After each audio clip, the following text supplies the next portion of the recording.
This is a story about how my sister was unalived with a man that she met 3 weeks prior. So in 2014, my sister had just turned 27 years old, and she lived in another city in Pennsylvania with my mom. She was a loving, caring individual, and I feel like she was just kind of searching for love, but searching for love in the wrong places. She started dealing with this guy. And from what I understand, this guy was a drug dealer, and he didn't like kids. So that's a key part to this story. So one day, he, I guess, had went to New York City, did some things in New York City, and then he was on his way back to the city that they were living in. I guess he called her and said that he was going to pick her up so that they can hang out, and apparently they were supposed to go to the movies. So he comes into town and he picks her up.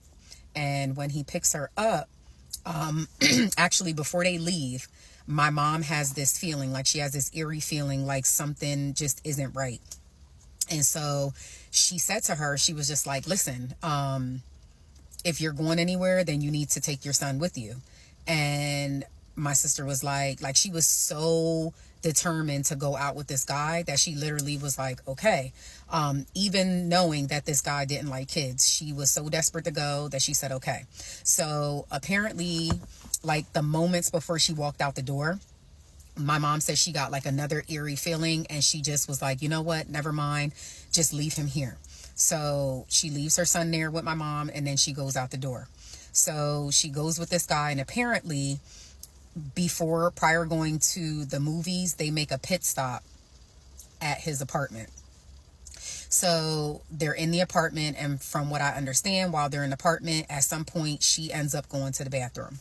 And while she ends up going to the bathroom, there's a knock at the door. And from what I understand, with the knock at the door, he looks through the peephole and he sees somebody that he knows. That's a major part to this story. So he opens the door, and when he goes to open the door, this guy like kind of bum rushes into the door. So not the person that he saw in the peephole, it was a man. So he saw his ex-girlfriend in the peephole, so he opened the door, not thinking anything of it. However, come to find out, the ex-girlfriend had a new boyfriend, and she was setting him up. So he bum rushes through the door and comes in, gets him down on his knees, and somehow there's a scuffle, and he shoots the guy that my sister is dating in the back of the head. And when the shots go off, of course, you know, they're loud. So my sister was in the bathroom, so she didn't think anything of it. So she literally screamed. And when she screamed, because she heard the shots, that's how they knew that she was there. So they go back there to the bathroom and shoots her twice, once in the upper left arm and then down in the torso. And then they leave. So with them leaving, I guess neighbors heard gunshots, but never called 911. I guess maybe didn't want to be involved or what have you. So come to find out, the boyfriend and girlfriend who committed the crime called some crackheads and had them go back into the apartment and take his phone and my sister's phone. He paid them X amount of dollars to go in there and take the phones. So they go in, take the phones. They don't take any money. They don't take anything else that's in there. They literally take the phones.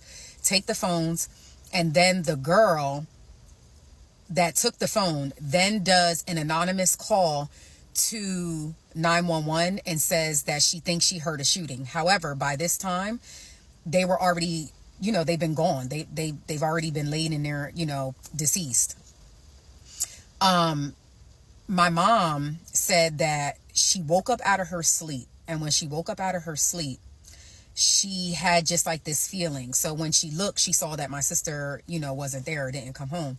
So she called her phone, and she said when she called it the first time, the phone rang.